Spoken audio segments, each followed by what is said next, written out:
Robbie Keane's number one. Then I'm going to go with Shay Given, number two. And this next one's tough, really tough. I've got a few names in my head. Richard Dunn, great lad, played with him at the end of my career, and would have loved to have met him a lot earlier in his career as well. Another great lad. But a player that I think, from a talent perspective, one of the most gifted footballers I played with at a very young age, Andy Reid.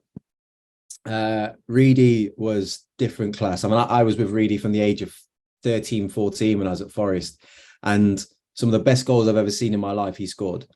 He was beating keepers from the halfway line at the age of 14, 15, and like it was a penalty. And one of them, he was a very, very gifted footballer. So I'm going to put Reedy in my top three. Great lad. During me being a kid and supporting Forest, Roy was a ledge down at the club. I had huge amounts of respect for him, but also couldn't wait to play against him. I played against Roy though in the latter stages of his career, where he was dominating games from a deeper position, probably in midfield, whereas in the early parts of his career, he was running by people and scoring goals. And whereas, I remember, coming up against him a couple of times for Newcastle in particular. And I think one of the biggest parts of Roy's games that's massively underappreciated was his passing and his ability to dictate the tempo of a game. And there's a lot of focus always on the chaos, the kind of screaming and shouting, or the crazy tackles. But he played in an era where you really had to earn your right to be in that midfield, and then the game changed a little bit, and he evolved with it and was brilliant and was so hard to play against. Just so intelligent. He saw everything coming before it did, and you have to remember he was always I think for all midfielders he was the benchmark, and he was a kind of that one that people always wanted to test. Everyone always wanted to know what it's like to get into a battle with Roy Keane. So he'd been there and done it and seen it throughout his whole career. And like I said, I mean, I don't know whether I'm grateful or not that I didn't get him in his prime, because it'd have been a great learning experience.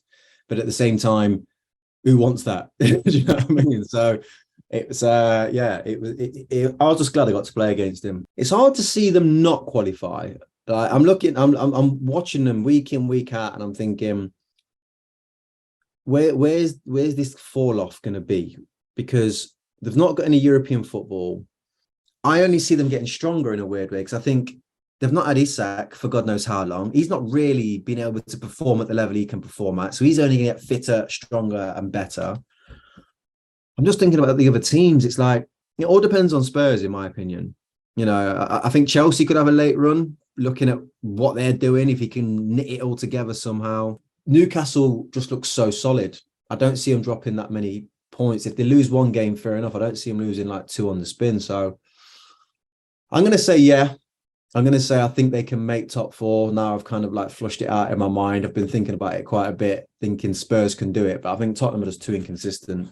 I don't see them getting near it. Whereas with Newcastle, I've not seen them play that badly yet. I think, and hopefully they do. I've got a lot of love for the club still, so hopefully they get there. I kind of looked at what I do, I suppose, on a day-to-day basis, whether I'm out walking the dog,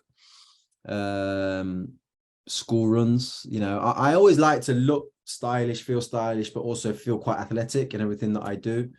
And then especially like with the gilets and the bigger coats, I don't know, they've got to drop a certain way when it comes to kind of like how I dress and how I look, and the color schemes and so on and so forth. So the inspiration just comes from, I suppose, how I live my life, really. And I'm making sure that, the people that I wanted to kind of wear it really appreciated it, enjoyed it, and it was a bit of a fit for all as well. So I think, I've had some really good feedback on it. A lot of my friends that got sent some pieces were very happy. I mean, I came in one of my coats. That's it.